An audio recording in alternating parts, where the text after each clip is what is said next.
Halo netizen cerdas, selamat datang di channel saya. Bersama saya Hadi. Sekarang kita akan mulai belajar UX atau User Experience. Dalam bahasa Indonesia adalah pengalaman pengguna. Ini merupakan konten pembuka dari seri belajar UX karena kedepannya saya akan update konten berkelanjutan seputar dunia UI UX designer, tools yang digunakan yaitu Figma ya, tips dan trik menggunakan Figma, karir di dalam bidang UI UX designer, dan konten seputaran IT lainnya. Anyway, saya baru merobrak channel saya yang asalnya itu membahas atau memberikan tutorial di programming, yaitu khususnya di Java, yang tadinya mau membahas programming full, cuman setelah saya vakum 1 tahun dan sekarang saya switch karir ya menjadi seorang UI UX designer, jadi saya memutuskan channel saya untuk full membahas dunia UI UX designer. Semoga bermanfaatnya, semoga kalian dapat menikmati. So, kita mulai. Well, sebelum kita menyelam lebih jauh di dunia UX ya, sebelum kita belajar UX, alangkah baiknya kita tahu siapa orang di balik UX ya, siapa yang mencetuskan istilah UX untuk pertama kalinya. Saya perkenalkan kepada kalian, beliau adalah Bapak Donald Norman, ex-scientist di Apple dan sekarang menjabat sebagai co-founder di nngroup.com. Beliau singkat ceritanya itu sedang mengerjakan suatu proyek desain di Apple bersama timnya. Di tengah-tengah mengerjakan proyek itu beliau menemukan satu fenomena baru ya, menemukan satu pendekatan baru yang beliau itu sebut dengan UX atau User Experience. Itu dimulai dari tahun 1995 dan alhamdulillah sampai sekarang idenya itu masih digunakan khususnya untuk industri digital. Jadi beliau ini, Bapak Donald Norman, adalah Bapak UX sampai saat ini.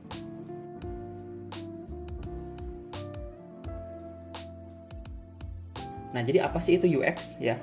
Dari namanya itu keren banget gitu, UX, User Experience ya. Harusnya singkatannya itu UE ya. UE gitu. Kenapa UX ya? Biar keren aja kayaknya mah. Jadi pengalaman pengguna itu yang saya kutip dari nngroup.com. nngroup.com itu adalah website yang menjadi kiblat UX ya untuk saat ini. Di situs itu tertulis bahwa UX itu mencangkup semua aspek interaksi pengguna dari awal hingga akhir. Baik itu aspek interaksi dengan perusahaan, dengan layanan, maupun dengan produknya. Juga ada lagi definisi dari rifadajmi.com yang saya kutip dari websitenya. Beliau adalah pentolan desainer dari Indonesia ya, itu beliau bagus banget konten-kontennya di websitenya, di blognya kalian bisa baca-baca sendiri. Dan beliau itu menyimpulkan bahwa UX itu adalah emosi. Dan juga saya kutip dari situs lain yang bisa menjadi sumber untuk UX yaitu interactiondesign.org. Jadi di sana tertulis bahwa tim desain proses yang membuat produk yang memberikan makna dan relevan pengalaman kepada pengguna. Jadi bisa saya simpulkan bahwa UX itu adalah ilmu yang mencangkup interaksi pengguna dengan layanan, dengan produk, maupun dengan perusahaan. Pengalaman apa? Yaitu ya pengalaman emosi atau pengalaman yang dirasakan pengguna ketika menggunakan sebuah produk, berinteraksi dengan perusahaan atau dengan layanan. Nah, itu ada ilmu yang bisa merekayasa itu, yaitu disebut UX. Ya, semoga sampai sini kalian paham dan bisa dibilang juga kata dosen saya itu UX gimana caranya biar pengguna itu nggak bingung ketika pakai aplikasi ya atau pakai sebuah perangkat lunak. Itu tidak ada salahnya, itu betul juga. Jadi intinya UX itu mencangkup interaksi antara pengguna dengan produk, dengan layanan dan juga dengan perusahaan. Kenapa harus UX ya? Kenapa kita harus belajar user experience? Ya karena industri butuh gitu sekarang ya, sesingkat itu. Karena industri sekarang itu khususnya industri digital yaitu membutuhkan praktisi di bidang UX. Ya siapa yang gak mau ya? Perusahaan mana yang gak mau ketika produknya, ketika layanannya, ketika perusahaannya itu disukai oleh customer, oleh pengguna, dan customer dan pengguna itu bisa balik lagi menggunakan layanan atau produk mereka ya. Perusahaan mana yang gak mau kan kayak gitu. Ya maka dari itu sekarang UX designer itu seksi banget ya di mata perusahaan khususnya di tech company atau perusahaan teknologi. Nah, itulah satu faktor utama kenapa kalian baiknya belajar UX di zaman digital sekarang. Nggak ada salahnya. Nah, apa sih yang dilakuin UX designer itu? Ya, kita akan bahas job desk dari UX designer. Itu ada 5 job desk utama seorang UX designer. Dimulai dari research. Research ini adalah proses untuk memahami pengguna, memahami sistem, memahami bisnis. Ya, jadi di sini riset mengumpulkan data-data, mengumpulkan keluhan pengguna, ya, mengumpulkan keinginan pengguna, mendalami masalah pengguna, ya, mendefinisikan masalah pengguna. Itu kita lakukan di tahap research. Apa aja yang dilakukan di tahap research itu nanti kita bahas di video terpisah ya. Saya akan buatkan UX research. Sekarang kita tahu saja garis besarnya. Pertama adalah job desk-nya adalah untuk research. Nah, sekarang kita masuk ke job desk lainnya yaitu mendesain gitu. Nah, sayangnya karena UX ini bisa dibilang masih tergolong muda ya. Jadi masyarakat umum masih belum terlalu paham apa itu UX. Jadi ketika mendengar kata desain masih sering disamakan dengan desainer grafis ataupun desainer lainnya. Padahal UX itu mendesain pengalaman. Tidak hanya mendesain untuk membuat sebuah karya, tapi mendesain untuk memecahkan solusi. Itulah pembedaan dasar antara desainer dan juga UX designer.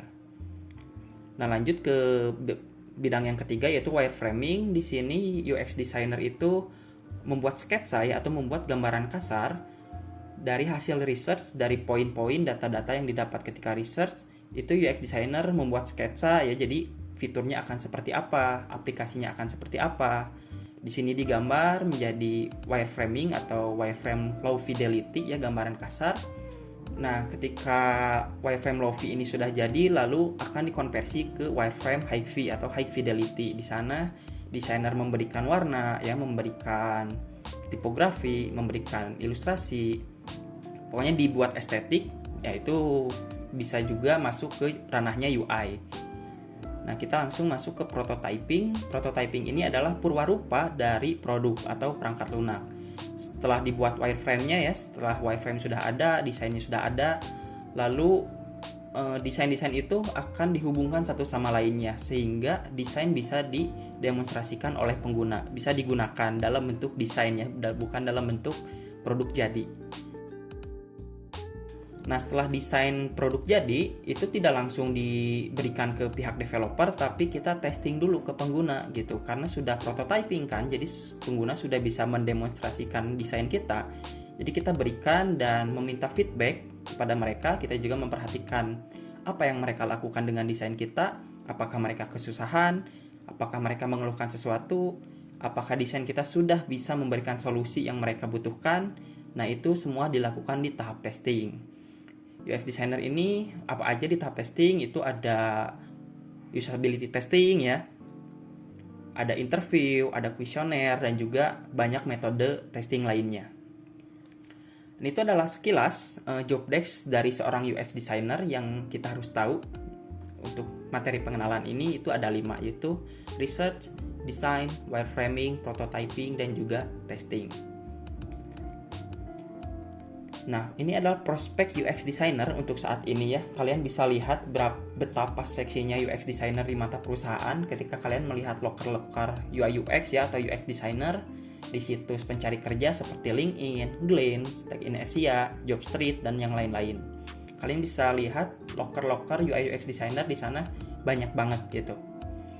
Nah, saya berharap kalian bisa menjadi SDM yang berkualitas di bidang UI UX designer sehingga bisa memajukan industri digital di Indonesia ini. Kita bahas salary ya, ini mungkin agak sensitif, tapi saya ingin kasih tahu ke kalian. Dari hasil riset saya dan pengalaman saya, salary di Indonesia itu kisarannya masih terbilang wow juga ya, masih dibilang mantap lah.